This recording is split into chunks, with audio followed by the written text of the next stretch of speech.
rebonjour, c'est encore moi. Mais je ne suis pas tout seul. Vous allez avoir aussi plein de monde. Il va falloir que je les rappelle. Il va falloir que je les rappelle. Ah oui, ça, c'est compliqué ça. Voilà. Alors, en fait, il faut que je rappelle tout le monde au fur et à mesure. Morgane. Voilà. Sarah. Bonjour à toutes et tous. Michel. Donc, tout le monde arrive au fur et à mesure. Dorothée. Bonjour. Dorothée. Et Ariel. Bonjour à tous. Oui, Ariel. Oui, je suis là.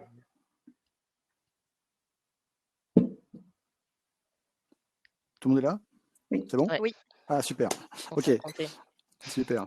Ok, donc c'est reparti pour la conférence suivante. Tous pour un, l'agile pour tous, comment agiliser les équipes dans l'IT avec toute l'équipe de Fortuneo. Je vous laisserai vous présenter. Et donc pour les participants, rappelez-vous, toujours Q&A, vous pouvez voter, vous pouvez tout ça, et vous pouvez dire tout ce que vous voulez dans le chat. Mais pour les questions, on va privilégier la partie Q&A qui permet de voter. Bonne présentation, à tout à l'heure. Merci. Philippe.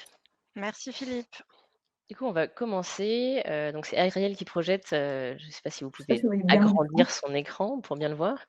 On va vous partager aujourd'hui notre démarche d'accompagnement des équipes métiers à s'agiliser dans le cadre du programme de transformation d'agilisation à l'échelle de Fortuneo. Et aujourd'hui, vous avez vu, on est assez nombreuses. Donc, on est 5. C'est l'équipe au complet, l'équipe FAST, qu'on s'appelle Fastoche. On a mis des petits t-shirts pour nous repérer. Et je vois qu'on vient de perdre Morgane. J'espère qu'elle va pouvoir revenir. Donc, on sera vraiment 5. Et il y a un an, quand tout le monde a rejoint l'équipe, on avait un rêve. On avait plusieurs rêves agiles, mais on en avait un qui était de pouvoir partager un an plus tard à un Agile Tour ce qu'on avait fait. Et donc, on est vraiment content d'être là aujourd'hui. Et en particulier, on remercie tous les organisateurs d'avoir accepté notre sujet.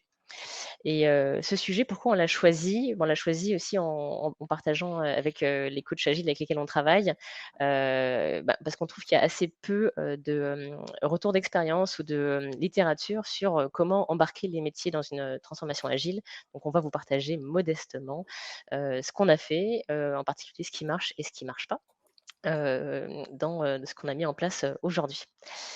Et donc, comment ça va se passer? Nous, déjà, on vient aussi pour avoir des feedbacks. Du coup, n'hésitez pas à écrire dans le chat ou le Q&A vos réactions pour qu'on puisse les prendre au fil de l'eau ou à la fin de la conf.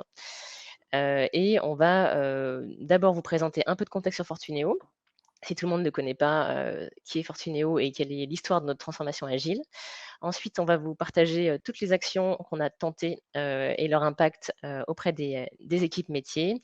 Et enfin, on va vous partager en détail un outil qu'on utilise, qui est le diagnostic de maturité à être agile, qu'on utilise dans la plupart de nos coachings internes avec les métiers. Et donc, pour ceux, je dis beaucoup de mes métiers, pour ceux qui n'auraient pas ce jargon, dans notre jargon, le métier, ça veut dire le business, les équipes support, les équipes non-IT en général. Et du coup, je passe la parole à Dorothée. Merci Michel. Alors, avant de démarrer, on va vous parler de Fortuneo, si jamais vous ne connaissez pas. Donc, si Fortuneo était un gâteau, eh bien, ce serait un Paris-Brest. Alors, c'est l'heure du goûter. J'espère que cette photo ne vous donne pas trop envie. Et donc, pourquoi un Paris-Brest? Eh bien, parce que les collaborateurs de Fortuneo sont basés entre Paris et Brest. Donc, plein de douceur au travers de cette image qui symbolise une des valeurs clés de l'entreprise qui est hashtag ensemble tout simplement. Surtout en ce moment de distanciation pour nous notamment. Et donc, nous avons l'habitude de travailler à distance. Et donc, l'activité principale de Fortuneo n'est pas la pâtisserie, même s'il y a beaucoup de fins pâtissiers et de gourmands. L'activité de Fortuneo, c'est la banque, et c'est la banque en ligne.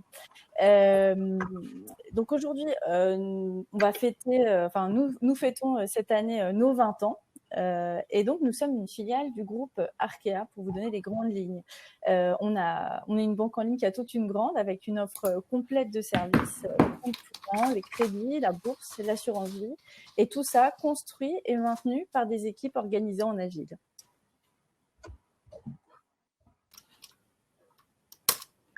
Je ne sais pas, Morgane est revenue parmi nous? Oui. Je te laisse la main, Morgane.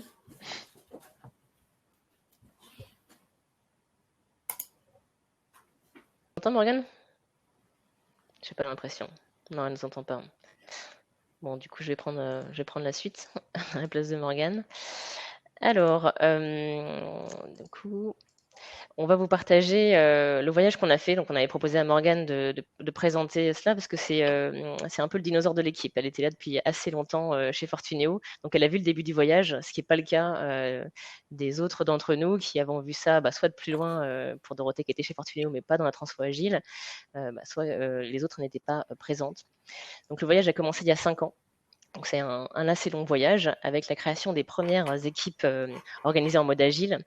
Et les premiers sujets qui ont été traités en mode agile, c'était les canaux, en particulier l'équipe mobile et la souscription sur Internet. Et depuis, ce fonctionnement a essaimé pour concerner toutes les équipes delivery de l'entreprise et même certaines équipes métiers. Et du coup, c'est pour ça que c'est devenu important pour nous de passer à l'échelle et d'embarquer toute l'entreprise dans cette transformation. Et Morgane, toujours pas là. Elle vient nous rejoindre. Ah, super. Vas-y, Morgane. Et donc, du coup, là, on vient de passer sur la slide à l'échelle, c'est ça? Exactement. Yes. Parfait. Donc, nous sommes passés à l'échelle début 2019, après toutes les graines qui ont été plantées les années d'avant. Et donc, qu'est-ce qui a concrétisé ça? C'est le lancement du projet FAST. FAST, ça veut dire Fortuneo Agile at Scale Transformation. Et donc, l'ambition de ce projet, c'est d'agiliser les modes de travail dans l'entreprise à tous les niveaux, tous les métiers, tous les niveaux hiérarchiques. Donc, c'est vraiment important de pouvoir embarquer tout le monde pour que ça fonctionne.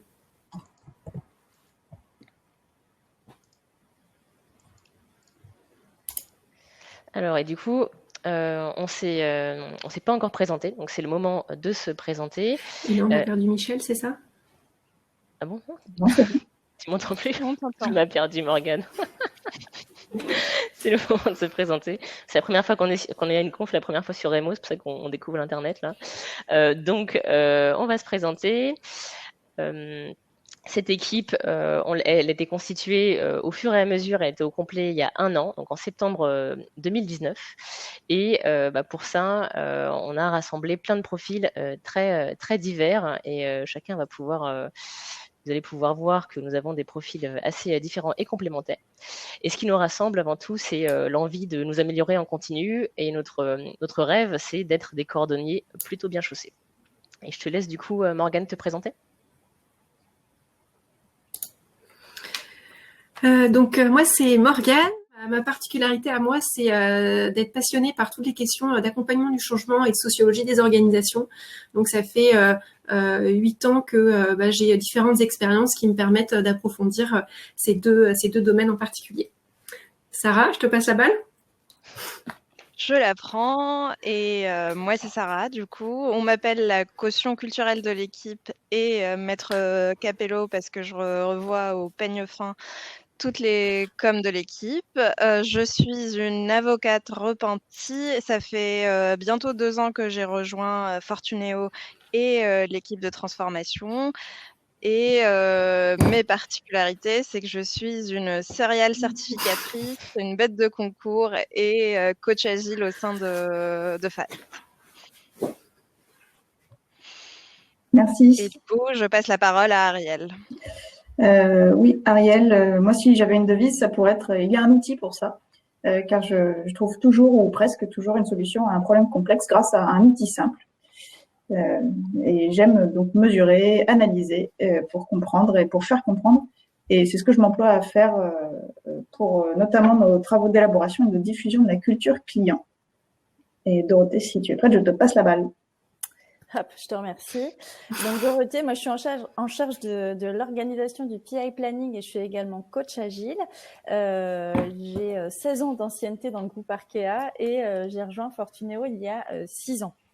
Donc 15 ans d'expérience dans la relation client et depuis 1 an j'ai le plaisir de faire partie de l'équipe de FAST et d'avoir découvert le mode bulldozer que je peux mettre en place quand il faut passer à l'action. Et maintenant, c'est à toi, Michel. Merci Dorothée. Donc moi j'ai la chance d'être responsable de cette joyeuse troupe et convaincue que la meilleure façon de travailler c'est dans la bonne humeur, ce qu'on s'emploie à faire au quotidien. Et mon motto, si jamais vous l'avez vu sur la présentation, que j'aime bien répéter, c'est sur un malentendu ça peut marcher. Donc c'est un peu comme ça qu'on a conçu notre programme. Et parfois ça marche pas, mais bon, sur un malentendu on essaye d'autres trucs. Et j'aime beaucoup diffuser de nouvelles pratiques et faire éclore des nouvelles idées, de nouvelles manières de travailler. Et en ce moment j'embête tout le monde avec la communication non violente. Donc voilà pour l'équipe. Et du coup, un peu de contexte, on passe au programme qu'on a mis en place. Donc notre démarche, on l'a pensée de manière itérative et incrémentale, comme le veut l'agile. Alors je ne sais pas si la petite image que projette Ariel parle à tout le monde. En tout cas, c'est un classique pour expliquer qu'est-ce qu'une démarche itérative et incrémentale. Et donc, on procède par petites touches qu'on améliore et puis tout en augmentant la taille du tableau aussi. Et donc, on part d'une idée assez simple d'une dame dans la nature et on arrive à cette magnifique Joconde. Donc, nous, c'est comme ça qu'on a construit notre programme.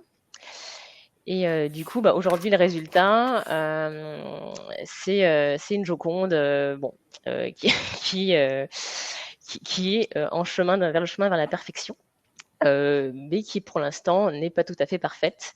On a des essais et des échecs et donc on va partager vraiment en toute transparence ce qui marche bien et ce qui marche pas bien. Et vraiment on est preneuse des feedbacks ou idées complémentaires pour tenter d'autres trucs et améliorer un petit peu la tête de notre Mona Lisa.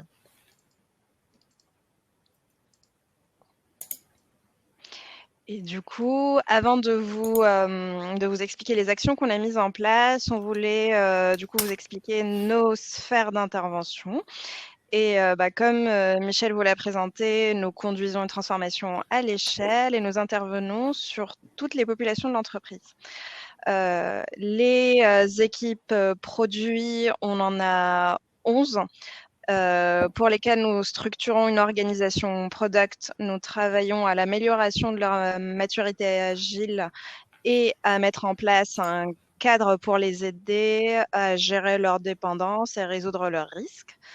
La partie exécutive est principalement le COMEX. Notre ambition première est d'aligner la stratégie et le delivery. Et on a aussi un vœu qui nous est très cher, qui est de travailler sur leur exemplarité en termes d'agilité pour qu'ils incarnent les valeurs et les principes de l'agile. Et enfin, le business, qu'on appelle chez nous les métiers, comme vous l'aurez compris. Et notre démarche a 3 objectifs.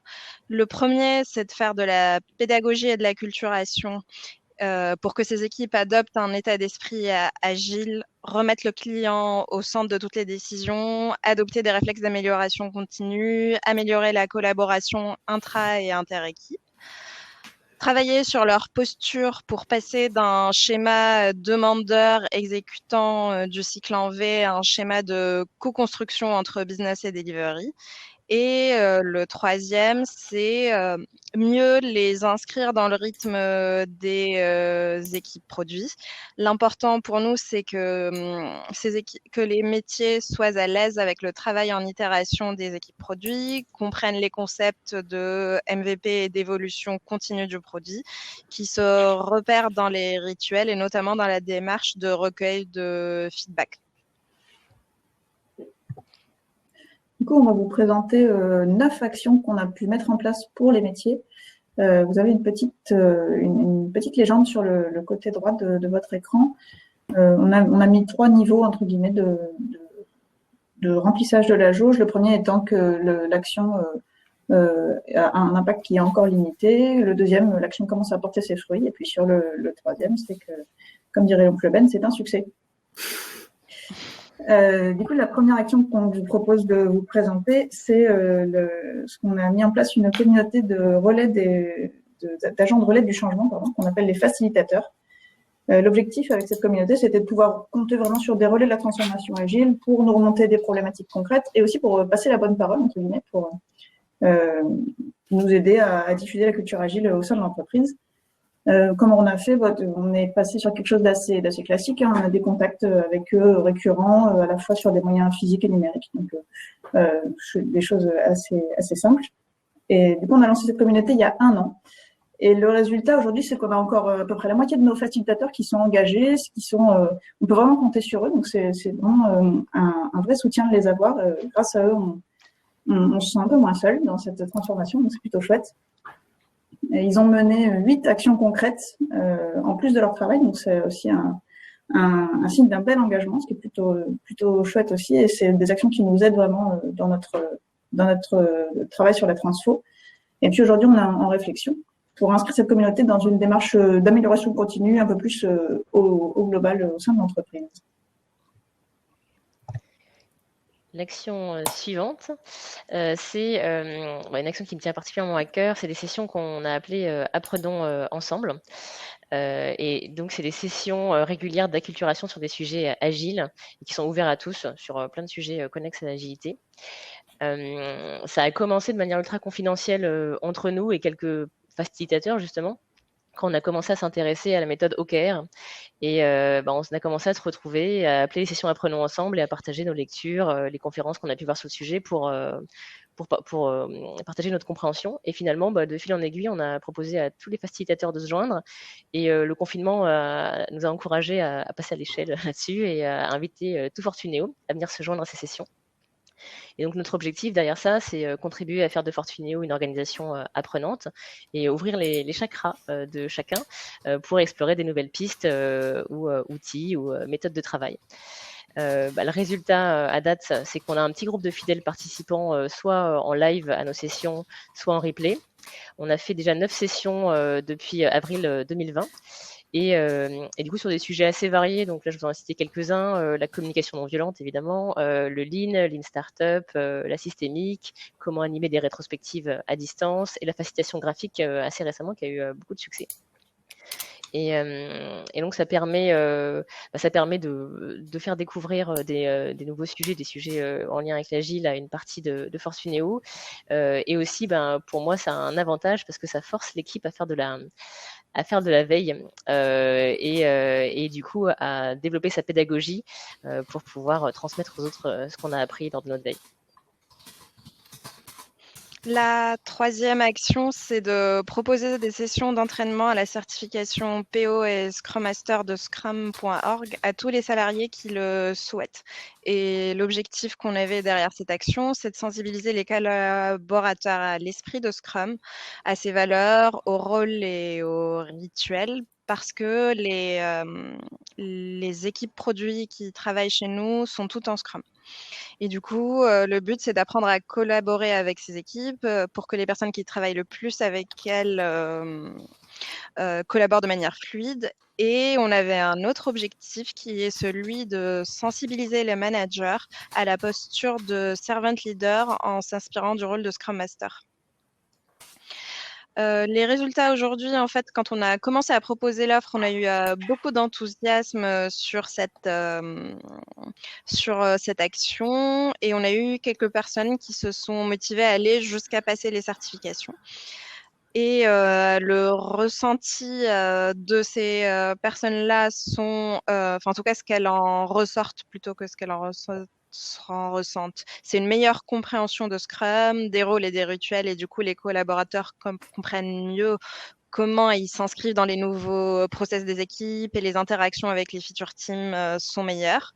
Il y a toujours la gratification au personnel d'obtenir une certification et en plus, aujourd'hui, cette certification a intéressé les RH et elle est présente, cette formation est présente dans le catalogue de formation officielle de Fortunéo. En revanche, là où le bas blesse, c'est que ces sessions de révision constitue une charge de travail qui est assez importante pour les personnes dont c'est pas le métier. 3 heures par semaine pendant 2 ou 3 semaines. Et aujourd'hui, on propose ce dispositif en priorité au PO Scrum Master, mais on a toujours des personnes de métier qui manifestent leur intérêt et qui s'inscrivent encore. La 4e action, c'est intégrer les métiers dans le cadencement du delivery avec leur participation notamment au PI Planning. Donc, l'objectif, c'est que nous avons mis en place un rituel d'entreprise trimestriel inspiré fortement du framework SAFE, qu'on a appelé le PI Planning, avec 3 objectifs. Donc, partager les priorités des 3 mois à venir, planifier ensemble le travail à réaliser, et puis identifier les risques et les dépendances pour essayer de les résoudre. Donc, dès la première itération, donc en janvier dernier, nous avons souhaité intégrer tous les métiers. Donc, on a à peu près 125 invités à ce PI. Et donc, les métiers, en tant que partie prenante clé, font bien partie de l'événement. Le résultat aujourd'hui, le bilan, c'est que les métiers sont consultés en amont du PI Planning pour l'établissement des roadmaps et sont de plus en plus en proximité avec les équipes du delivery et les métiers se sont impliqués dans le delivery et non plus dans une logique de client-fournisseur. Voilà.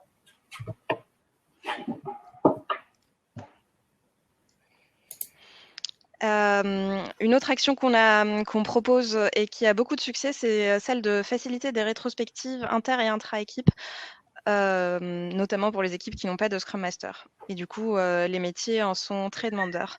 Et en fait, l'objectif, c'est de donner à ces équipes l'occasion de prendre du recul sur leur manière de travailler et instiguer des réflexes d'amélioration continue. En fait, il y a plusieurs équipes qui nous sollicitent pour faciliter une rétro lorsqu'elles sont confrontées à des difficultés de coordination et de communication. Et l'idée étant de leur permettre de parler de ce qui a bien marché, de ce qui a moins bien fonctionné et de ce qui pourrait améliorer leur collaboration. Et en fait, ce qu'on remarque en résultat, c'est que les équipes qui nous sollicitent par ce biais expérimentent un rituel agile qui leur fait vivre des choses qui sont assez fortes. En fait, elles sont souvent pour elles le moment où elles expérimentent une liberté de parole, parfois un peu trop rare dans leur fonctionnement. Et du coup, elles reconnaissent les bienfaits de la transparence et de la prise de recul. Et par ailleurs, on veille aussi à ce qu'elles en ressortent aussi avec des actions d'amélioration concrètes à embarquer dès la fin de la rétro.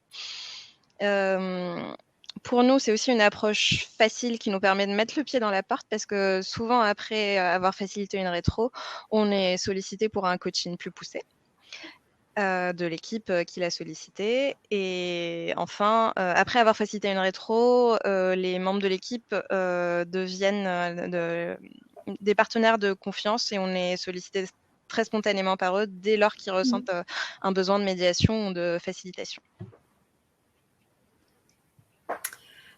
Autre action phare de notre offre de service pour les métiers, c'est de former tous les collaborateurs aux valeurs et aux principes de Scrum avec le format Lego for Scrum qui est quand même assez connu à travers le monde. Sinon, vous trouvez pas mal de littérature sur Internet où on est à dispo pour en parler. Là, on a 2 grands objectifs. Le premier, c'est de faciliter la collaboration entre les équipes, donc à la fois entre les métiers et les feature teams, mais aussi au sein d'une même équipe. Et le deuxième objectif, c'est de mettre en place un vocabulaire commun et d'arriver à rendre les choses concrètes. Donc, quels sont les rôles, quelles sont les valeurs, quels sont les rituels. En fait, tout ça, on propose aux gens de l'expérimenter. Et comment ils l'expérimentent en s'associant vers un objectif commun, construire une ville avec des Legos. Là, en termes de résultats, c'est plutôt positif. Pour le moment, en 1 an, nous avons formé 2/3 des métiers. Donc, on parle bien des gestionnaires du middle office, des conseillers du service client, du service commercial, des chefs de produit marketing, des personnes côté risque, etc.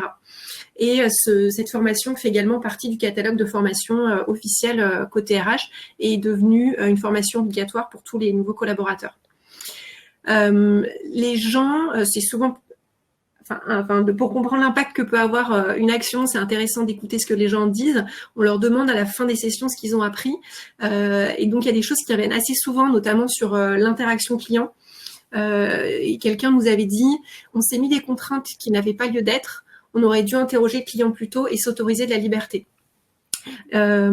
Autre point qu'on nous remonte souvent, enfin que les gens apprennent, c'est sur toute la notion de priorisation et d'organisation.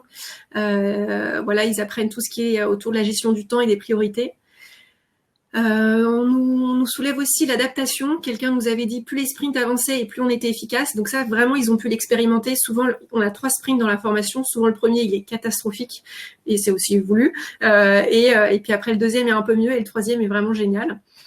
Et enfin, autre gain que les gens en retirent, c'est tout ce qui est autour de la communication. Un collaborateur nous avait dit sans écoute, ni consigne claire, ni planification, ça ne fonctionne pas. J'ai appris à m'aligner avec l'équipe sur un objectif clair et à écouter les autres. En termes, donc là, je vous parle de comment ça se passe, mais il y a aussi les backstage, entre guillemets. On a une organisation à force qui est assez rodée en termes de support, de formateurs, d'inscription, notamment grâce au bon fonctionnement, en fait, au partenariat qu'on fait avec le service formation côté RH. Ça, c'est important. Et tout à l'heure, donc je crois que c'est Ariel qui vous parlait de nos facilitateurs, nos agents du changement. En fait, nous leur avons proposé de co-animer ces sessions avec nous. Ils étaient hyper emballés et ça leur a permis notamment d'être responsabilisés, de se valoriser, puis même en fait de monter en compétence le fait de mettre les mains dedans. Après, un point d'attention qu'on garde bien en tête, c'est que une minorité de personnes, mais il faut bien les considérer, associe l'agile à quelque chose de pas sérieux du fait de ce format un peu ludique. Et ben après, je pense que vous devez tous vous demander, mais comment ils font des Lego avec le Covid, enfin avec la Covid. Eh ben on fait plus, mais pour autant la vie continue et les gens doivent monter en compétences, être formés, être embarqués. Donc on a créé un nouveau format qui s'appelle Draw for Scrum, où en fait on propose aux gens de dessiner une ville Lego en équipe à distance avec tous les outils que nous permet maintenant notre merveilleux monde. Ariel, est-ce que tu nous parlais des reviews? Oui, tout à fait. Une autre action qu'on a mise en place, c'était de proposer un cadencement des reviews des équipes agiles pour permettre à tout le monde d'y assister. En fait, l'historique, c'est que il y a encore quelques mois, les reviews étaient un peu n'importe quand dans la semaine. Il n'y avait pas vraiment de créneau dédié.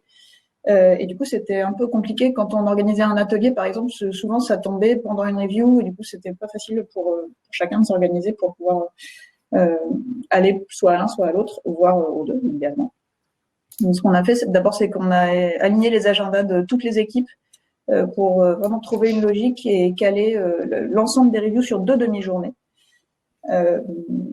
Et puis ensuite, une fois qu'on a réussi à faire ça, on a fait une page ouverte à tous avec un calendrier des reviews qui défile du coup semaine par semaine, c'est assez simple, et puis leur lien vers la visioconférence, ce qui du coup permet également aux gens qui sont à distance d'y assister.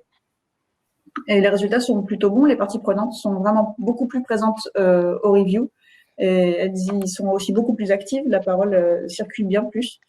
Et puis il y a eu un effet de bord, une certaine professionnalisation des reviews, puisque en fait l'audience est plus large et du coup les équipes se sont améliorées aussi de cette façon-là.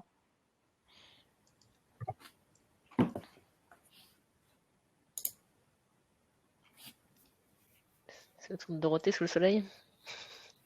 C'est à moi, c'est vrai? Oui. Les aléas du direct. Je l'ai fait. Non, je suis énorme. Allez, vas-y, on t'écoute. Pardon, j'étais dans la ligne. En fait, j'étais en train de nous écouter. Alors, du coup, c'était vraiment bien, mais du coup, on était sur. Tu vas parler du backlog. La mise en place des backlogs dans les. Sur la mise en place des backlogs, ok. Bon, comme ça, on saurait que je suis nature. Alors, concernant la mise en place des backlogs, et l'idée, c'est que les équipes le partagent de manière transparente. Donc, les objectifs, c'est au global véhiculer les valeurs Scrum en particulier, donc développer la transparence et la circulation de l'info, encourager la collaboration et l'entraide, et puis sensibiliser à la priorisation et au focus de l'activité. Donc les moyens, des ateliers de travail avec l'équipe au complet pour mettre à plat toutes les activités de l'équipe, des ateliers pour co-concevoir un support physique et partager des informations clés de l'équipe ou une version numérique sur Jira. le résultat. Donc, malheureusement, l'impact est encore limité car le naturel revient souvent au galop, en particulier dans le contexte sanitaire. Les tableaux physiques sont à l'abandon puisqu'une partie des équipes est en télétravail. Les tableaux Jira et Trello sont rarement maintenus, une dynamique est mise au démarrage et puis on l'oublie assez rapidement. En fait, les daily deviennent parfois des weekly ou sont abandonnés. Donc, certaines équipes ont tout de même maintenu le rythme, en particulier le middle office qui réalise des points quotidiens et pour lesquels la communication des messages au sein des équipes s'est bien améliorée. Voilà pour cette partie. Et enfin, donc on arrive aussi un peu au cœur du sujet qu'on souhaitait vous partager. Donc c'est pour parler du diagnostic du maturité à être agile. En fait, un des services phares que nous proposons, c'est du coaching des équipes métiers. Et en fait, chaque coaching démarre avec ce fameux diagnostic de maturité à être agile que nous vous partageons tout de suite. Tac, donc du coup, on peut passer à la slide suivante. Alors, un peu de contexte avant de vous partager les écrans. Là, les objectifs, c'est pourquoi on a mis en place ce diagnostic, c'est connaître le point de départ des équipes qu'on coach. C'est souvent plus facile de savoir d'où on part pour savoir vers où on veut aller. C'est aussi se rassurer sur le fait que les équipes ne partent pas de zéro. Et ça, souvent, les gens sont assez surpris et comprennent aussi que c'est quand même très, très culturel. Autre objectif, c'est de voir factuellement quelles sont les forces et les difficultés de l'équipe sur lesquelles on va pouvoir travailler en priorité. Là encore, on s'appuie sur la théorie des petits pas. On va essayer de concentrer nos efforts sur un petit périmètre, mais qui est vraiment ciblé pour vraiment avoir du résultat. Et après, on pourra en ajouter un quatrième en filigrane, c'est que cette matrice, elle permet aussi de comprendre ce que ça veut dire être agile concrètement à travers les différents types de questions qui sont posées et les exemples qui sont donnés. Ce questionnaire, on l'a créé donc pour Fortuneo à partir d'une version qui était orientée pour des équipes IT et qui avait été réalisée par des collègues côté Arkea. Et donc cette version métier Fortuneo, ça fait 1 an que nous l'utilisons, que nous l'améliorons au fur et à mesure au fil de nos coachings. Et donc avec qui on l'a testé, les équipes marketing, risque, produits, service client, data et j'en passe. Les critères pour pouvoir réaliser ce diag, c'était de rédiger des questions et des réponses qui sont accessibles de tous, donc quel que soit le secteur d'activité, le métier ou niveau hiérarchique.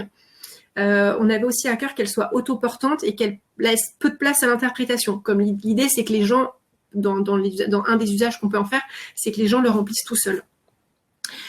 Et voilà, et évidemment, balayer les grands principes agiles.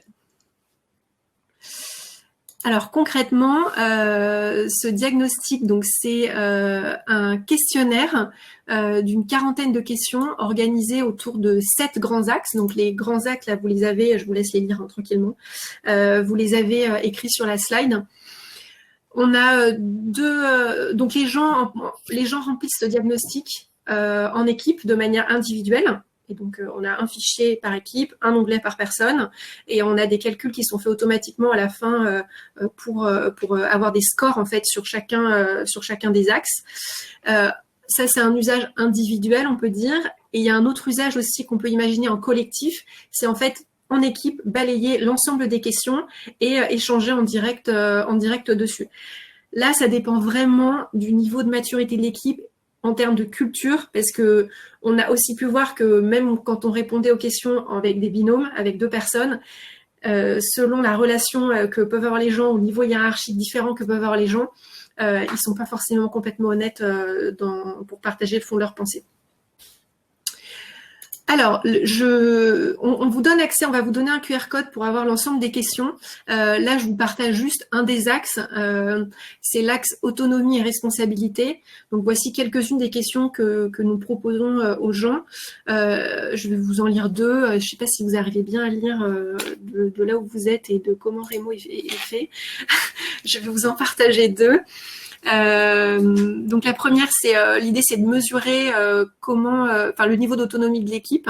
Est-ce qu'elle peut définir ce qu'elle a à faire? Est-ce qu'elle peut prioriser, réaliser, vérifier et mesurer? Et une autre question, moi, que j'aime particulièrement, c'est la dernière, celle que vous avez tout en bas. En fait, on s'appuie sur les 5 dysfonctionnements d'une équipe. Donc ça, c'est Lencioni qui a mis en place cette théorie et notamment une pyramide qu'il appelle la pyramide des 5 comportements qu'on peut assimiler à des niveaux de maturité de l'équipe. Et en fait, là, via les 5 questions qu'on propose aux gens, on peut mesurer justement ces 5 niveaux de maturité, à savoir quel est le niveau de confiance de l'équipe entre les gens, quelle est leur aptitude à faire face, à gérer le conflit, à quel point ils sont engagés, à quel point ils se sentent responsables quand il y a des actions à prendre et à quel point ils suivent les actions qu'ils ont prises. Voilà, donc ça c'est un des exemples, un exemple pour un des axes autour de l'autonomie et de la responsabilité. Du coup, nous derrière, on a mis en place un système de calcul, je vous l'évoquais tout à l'heure, pour avoir des stats en fait sur chacun des axes selon ce que les gens. On a fait nos propres baromètres, après chacun peut faire les siens. On a mis des calculs pour avoir des stats concrètes sur quels sont les axes sur lesquels les équipes sont au top et quels sont les axes prioritaires sur lesquels travailler. Et donc, le QR code est ici. Donc, si vous voulez, on vous a mis à disposition la liste de toutes les questions. Donc, n'hésitez pas. Et comment ça se passe concrètement avant de finir? On analyse les résultats une fois qu'ils sont. Le coach analyse les résultats de l'équipe. Ensuite, ils sont présentés à l'équipe. Il y a un moment de partage. On définit ensemble quelles sont les actions concrètes d'amélioration sur les 2 axes que l'équipe aura estimé être prioritaires. Et ensuite, c'est parti. Le coaching peut démarrer à partir d'éléments concrets sur lesquels tout le monde se sent vraiment engagé parce que les idées d'action, d'amélioration qui auront été définies viennent vraiment des gens et c'est pas nous, en tant que coach, qui leur disons ce qu'ils doivent faire. Ça vient vraiment d'eux.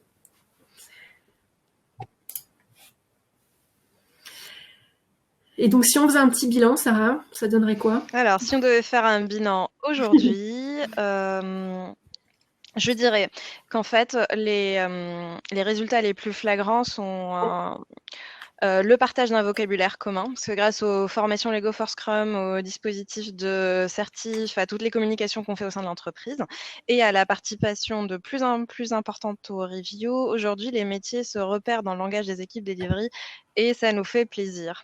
Après, ce qu'on a constaté aussi, c'est une meilleure collaboration entre les équipes. On a vraiment des roadmaps qui sont co-construites entre les équipes et les métiers. On a une meilleure collaboration business owner, product owner, une meilleure collaboration intra- et inter-équipe. On est de plus en plus sollicité pour des sujets d'amélioration continue. Les collaborateurs sont sensibilisés au fait qu'il est possible de faire autrement et le gain qu'apporte une meilleure collaboration dans leur productivité. Et après, on a une plus grande participation des métiers dans les reviews, des feedbacks dans lesquels on ressent que le client revient au centre et les feedbacks viennent alimenter la vision produit qui est portée par les équipes. J'ai vu qu'il y avait plein de questions. Donc, on arrive au bout de notre présentation. On vous remercie beaucoup. Du coup, on vous a mis tous nos noms. On va pouvoir passer aux questions. Du coup, il y a Ariel qui affiche, mais je vois que vous avez aussi nos noms de toute façon au-dessus des vidéos, donc vous avez globalement compris, à part Morgane, quel était le nom de famille des différentes personnes. Pour nous écrire, il y a LinkedIn où il y a l'adresse Fortuneo, donc ça se fait prénom.nom@fortuneo.com pour toutes les adresses. Et sinon, vous avez mis l'adresse générique qui est l'adresse de l'équipe, donc fast.transformation@fortuneo.com. On est contente de voir qu'il y a beaucoup de questions et on est contente de voir qu'il y a un système de vote. Du coup, on va pouvoir les prendre globalement dans l'ordre. Et je vois que l'ordre a changé. Je suis bien perturbée. Et les filles, du coup, si ça vous va, je prends les premières et puis après, on se les distribue. C'est celles qui sont les plus sympas. Donc, du coup, il y en a une, du coup, de Rachel. Quels ont été les principaux freins que vous avez dû lever au fil de votre voyage agile? Heureusement que tu mets principaux parce que sinon, on n'a pas assez de temps. Parce que, pour une partie d'entre nous, on a en tout cas moi j'ai un passé de consultante en transformation, donc j'étais pas surprise de voir que la transformation c'est long et difficile. Donc c'est bien le cas, c'est long et difficile, et les freins, les freins culturels, c'est que le naturel revient au galop tout le temps en fait, et dans des strates hiérarchiques de management ou de top management. Et du coup, c'est tout un challenge de les embarquer sur le long terme, en fait, et que revienne pas la tentation du ROI à l'ancienne ou du cycle en V pour se rassurer, en fait. Donc, ça a été une difficulté dès le départ, parce que je vous ai parlé de ma belle histoire de Mona Lisa. J'ai pris la suite je suis arrivée à la suite d'un consulting externe qui avait fait une belle démarche en V pour agiliser Fortuneo, et du coup j'étais tombée de ma chaise, ce qui m'a permis de prendre la suite et de faire les choses différemment. Donc je ne sais pas si ça répond à ta question Rachel, mais du coup les principaux freins ils sont plutôt culturels et managériaux. Donc voilà pour la première question. N'hésite pas à réagir si ça n'a pas suffi. Pour la question d'Elsa, du coup, pour la question d'Elsa, j'aurais bien donné ça à Dorothée ou à Morgane, qui se frottent pas mal aux équipes. Dorothée ou Morgane, vous voulez Vas-y Morgane, Michel nous laisse la main sur la deuxième question, je te passe le relais. D'accord. Et donc, du coup, la deuxième question, c'est laquelle? Elsa, l'amélioration continue, en quoi vous pouvez constater au quotidien? Ok, constater au quotidien que les équipes métiers ont adopté. Ok.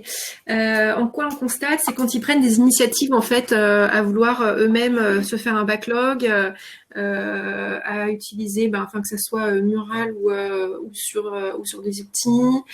On le voit quand eux-mêmes organisent des rétros, en fait, ils nous demandent aussi à ce qu'on les fasse monter en compétence sur comment en organiser, et puis ils le font tout seuls. Quand Sarah l'évoquait, ils nous sollicitent pour passer les certifications PO Scrum Master, parce qu'en fait ça permet aussi de monter en compétences. Quand ils veulent rejoindre la communauté des facilitateurs. Est-ce que la team, vous pensez à d'autres choses comme ça?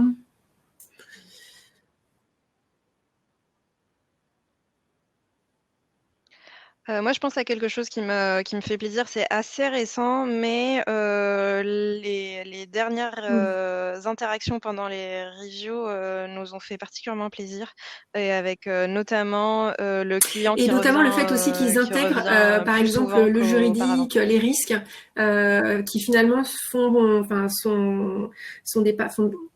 ont un rôle essentiel aussi dans le développement des features, et en fait ils leur laissent aussi la parole pour présenter leur travail et l'avancement. Oui, moi je le vois aussi au travers du PI planning, où je trouve que les métiers s'engagent de plus en plus, comprennent vraiment l'intérêt et sont mobilisés et viennent au PI planning. Et déjà, ça, c'est un signe. Oui, ils réclament, ouais, c'est vrai. Il y en a qui râlent quand ils y sont pas, donc on se dit c'est bon signe. Voilà, donc ça, c'est là où on voit et le fait qu'ils y voient un intérêt, une utilité en fait, qu'ils prennent conscience que c'est un outil pour eux et dans leur quotidien, et ils prennent le pli, et ça, c'est un vrai signe de transformation pour moi. Voilà, du coup, Elsa, si jamais on t'a d'autres des questions complémentaires par rapport à ta question, n'hésite pas. Et du coup, j'en voyais une On peut passer à la suivante. Je sais pas qui avait la main. Attends. Oui, donc je sais pas si ça a changé d'ordre ou pas, mais en tout cas, je voyais une question sur le fait que l'équipe est entièrement féminine. Donc, en effet, donc là, j'avais dit à l'équipe que je pouvais répondre parce que je plaide coupable, vu que c'est moi qui ai recruté l'équipe. Et du coup, ça n'a pas été particulièrement plus difficile. En même temps, j'ai pas testé autre chose, donc je saurais pas dire si ça aurait été plus facile avec des hommes. C'est plutôt chouette. Ensuite, nous, à un moment donné, on s'était dit que on est quand même beaucoup de femmes et qu'on allait peut-être essayer de trouver un monsieur. Et donc, on s'est pris un stagiaire, garçon très gentil. Mais malheureusement, c'était un stagiaire. Il est donc parti. Donc, nous sommes à nouveau que des femmes. Donc, ni plus facile, ni plus difficile. Enfin, en fait, je ne sais pas ce que c'est d'être un homme. Et j'ai pas le sentiment que chez Fortuneo, ce soit un critère d'être un homme ou une femme ça rend le travail plus ou moins compliqué. Ah bon, on a perdu Dorothée maintenant. Et sinon, qu'est-ce qu'on pense de la place des femmes dans l'IT, dans l'agile? Nous, on a eu quand même, c'est vrai que par contre, les équipes elles-mêmes de delivery sont plutôt masculines. On a quand même des PO femmes, mais sinon, les développeurs sont quand même essentiellement des hommes. Et on a eu quelques développeuses femmes, mais en fait, la greffe prend pas en général. Donc ça, je saurais pas dire et juger qu'est-ce qui fait que la greffe ne prend pas trop. Général. Je ne sais pas si c'est général, mais j'entends Tu plus. m'entends, Ariel? C'est général, ok. Alors attendez, moi je vais en profiter pour essayer de rafraîchir mon truc, non?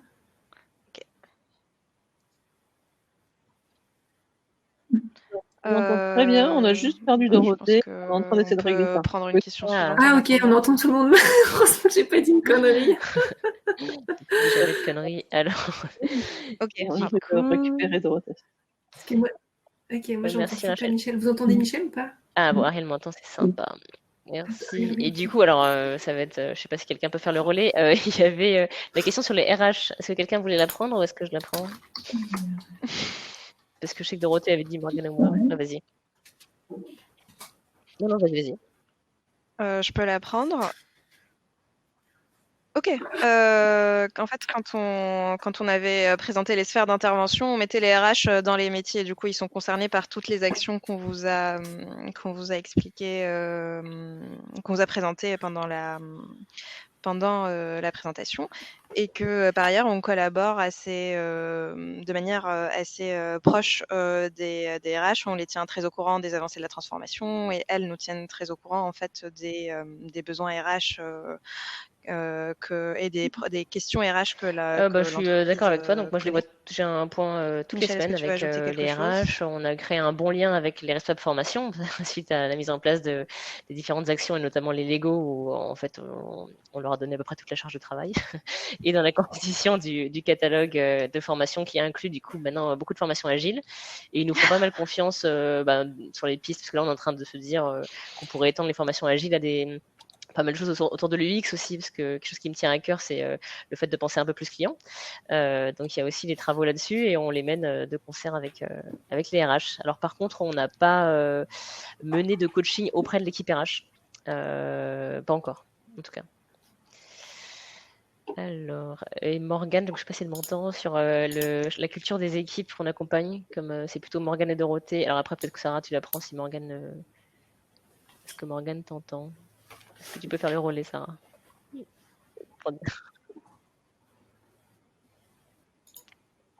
Oui, je peux faire le relais. Alors, du coup, la question, c'est avez-vous constaté un changement dans la culture des équipes que vous accompagnez, en particulier sur l'image de l'erreur? En fait, oui. Après, on vient pas tous du même degré du droit à l'erreur. Du coup, en fonction de la culture des équipes, on voit que dès lors qu'elles ont compris qu'on peut qu'on peut lancer des actions et se permettre de les améliorer, elles commencent à se donner de la marge pour faire encore mieux. En revanche, tout le monde n'est pas aussi à l'aise avec le droit à l'erreur pour dire ok, j'ai lancé un truc, je me suis plantée, c'est pas un problème. Je rectifie et j'améliore. Donc ça dépend vraiment du point de départ des équipes et il n'est pas le même partout. Non, je suis en phase. Est-ce que quelqu'un veut compléter? Est-ce que je prends la question suivante sur la libération de la parole? Si on a encore du temps, Rachel. C'est bon, ouais. On peut prendre une dernière question. Une dernière question, okay. D'accord. Allez-y sur la libération de la parole, je pense que ça peut être super intéressant. Ok, donc comment est-ce qu'on aide les gens à libérer la parole? En fait, on s'appuie beaucoup sur des méthodes de communication non violente et notamment via les rétrospectives. Donc, il y a un format assez phare qu'on utilise régulièrement qui est donc rassembler les gens, que ça soit au sein d'une même équipe ou même entre plusieurs équipes mais qui doivent travailler ensemble. Et on commence par un petit échauffement via des cartes que je vous recommande qui sont ici. Voilà, des cartes de CNV. Donc, on a un paquet sur les émotions, ce qu'on ressent, et un paquet sur les besoins. Et donc, ça, c'est cnv-apprentigiraffe.blogspot.com qu'il est fait. Et en fait, on propose aux gens de nous dire là, déjà, on va faire un check météo, comment est-ce que vous vous sentez aujourd'hui et de quoi vous avez besoin. Donc, ça leur permet en fait tous ensemble de se connecter. Et ensuite, on rentre dans le vif du sujet. Par rapport à un périmètre qu'on a de rétro qu'on a défini, on propose aux gens de répondre à 4 questions. Qu'est-ce qui les a mis en confiance, qu'est-ce qui les a frustrés, qu'est-ce qui les a énervés et qu'est-ce qui les a rendus contents. Voilà. Et en fait, en utilisant ce spectre-là du sentiment et du besoin, les gens arrivent en fait à être un peu plus enclins à l'empathie avec l'autre. Voilà, je ne sais pas si ça répond à la question. En tout cas, je suis à dispo pour des précisions. Oui, je comprends que c'était la dernière question qu'on prenait, c'est ça, Rachel? Vous prenez, effectivement. Mais merci beaucoup à toutes. Je rappelle aussi aux participants qu'il va y avoir une longue pause là de presque 25 minutes et que vous avez l'occasion de discuter avec nos oratrices en retournant sur les tables. Donc n'hésitez pas, c'est l'occasion d'avoir une discussion face-to-face et je passe la main à notre chef d'orchestre de la journée, Philippe. C'est bon, tu as tout dit. Hein. On va arrêter la présentation. Merci. Super, c'est chouette, super équipe. Et malgré les petits soucis techniques, vous l'avez bien assuré, hein, c'était bien. Donc, ce que je propose à vous 5, c'est de vous répartir un petit peu dans les tables. Comme ça, les gens vont pouvoir venir vous voir et discuter et prolonger. Voilà.